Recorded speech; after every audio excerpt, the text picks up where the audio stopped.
I first became aware of what was happening out at sea when I got a phone call from my wife, Hueda, who was on one of the ships.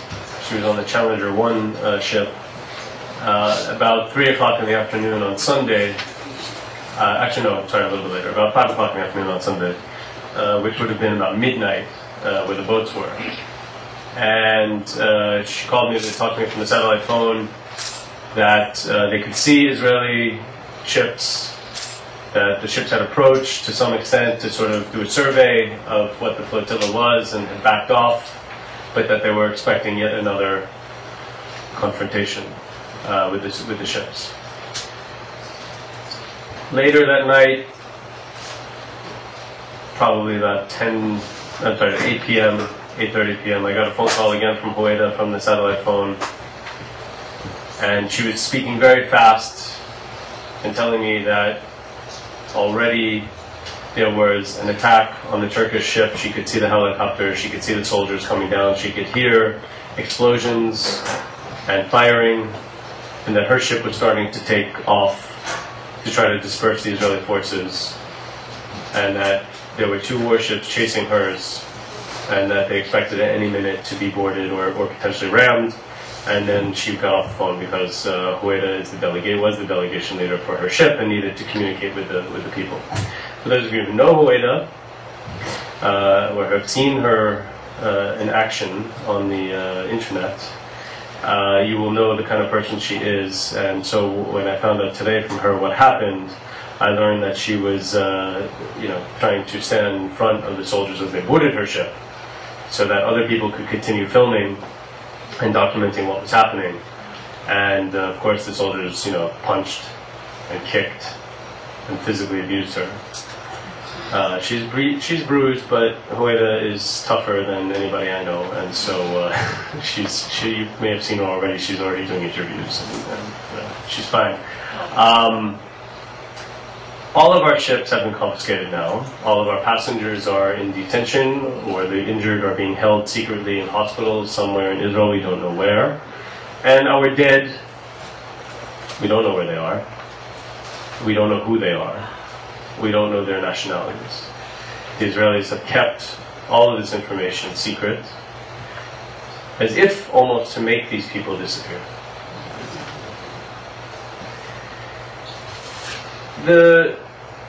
As the night transpired, and of course I was starting to field calls and tried to figure out more information after I got that last phone call from Hueda, I ended up being awake the whole night. I didn't go to sleep. Little side note, at about 3:30 in the morning, about 45 minutes after the first interview with me appeared online in the LA Times, and I was attributed quotes in it, my email was hacked. Facebook was hacked. Some of you here may have gotten messages from me that I was in London on vacation, which was the first giveaway, as the flotilla is going, that I'm vacationing in London and asking for money. Quite funny. Just to complete the side story, it really ended up actually being this incredible tribute to humanity. I had so many people write to me who were suspicious, but who nonetheless were willing to offer money if indeed I was in need.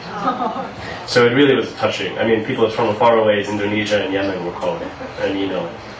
So amidst all of this crisis, there's a reason to have hope, right, in humanity, at least for me. And it actually gave me an idea for my next fundraising effort, because it was so damn hard to get money for these flotilla. So yeah, you might still get an email from me. Anyway, so I was up all night, and as dawn, hit and the sun came up, and I was sort of, thinking, when am I going to get to sleep? We started getting information now from Europe and from Turkey, in particular, statements from world leaders, French Foreign Minister Kouchner first, and then French President Sarkozy. The Turkish Prime Minister and the Turkish government started making statements. The Swedish government came forward with a statement. The Belgian and Spanish governments called the Israeli ambassadors to ask for more information, to hold them to task, to ask them for an explanation. We started receiving word that Turkey would be removing its ambassador from Israel. We in other such kind, and I'm sure you know some of these things as well, these diplomatic kind of maneuvers. And what was truly shocking is how quickly this happened. Not even a few hours had gone by. The ships were still out at sea, in fact, commandeered by the Israeli pirates who took them. And already we were seeing condemnation. And not from the usual suspects, right? France, Belgium, Spain, Sweden. Sweden has a right-wing government now. And yet we're seeing the shock of the world at what happened. And you know, I'm not a big fan of the government in this country or this administration. I don't particularly think that they're going to ever do anything about this situation. But this business about Netanyahu canceling his trip here, it's false.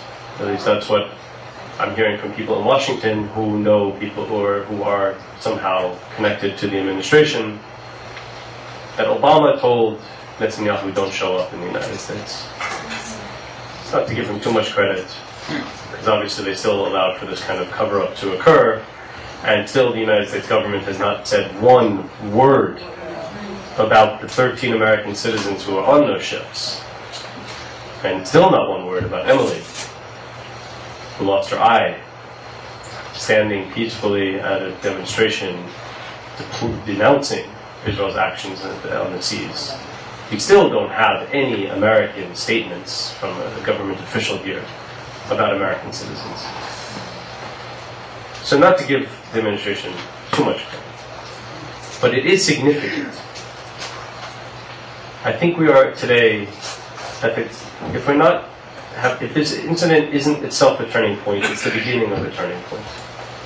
Or maybe it's the follow-up to the turning point that I think Gaza actually was, the Gaza massacre was. I think the operation that Israel carried out last year was the beginning of a turning point. And what we saw over the last 2 days, I think, is pushing that even further.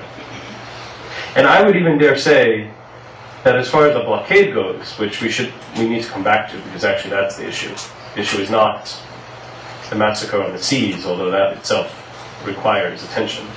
But we have to remind ourselves over and over and constantly draw back attention to the blockade and the suffering that it is causing in Gaza.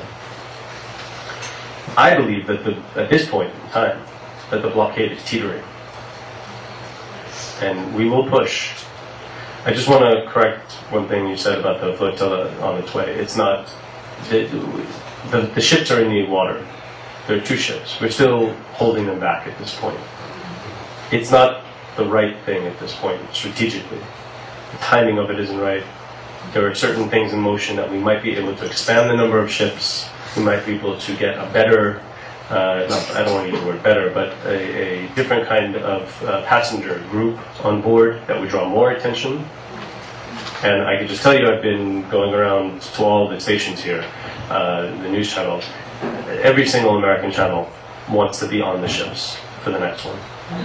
Yeah, from CNN to Fox to MSNBC to PBS.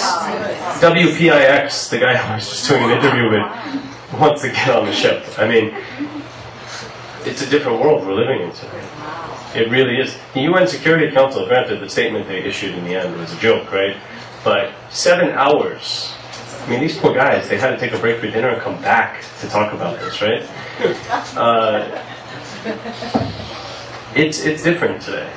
And we have to figure out the opportunity that's standing in front of us, because this is a real opportunity that we cannot lose track of, and that we cannot just allow to escape our grasp at this point, to really make a change. And the people we have to thank the most, I've been asked this question all day today. Do I consider this a success? Because everything is black and white, or everything has to be one or the other.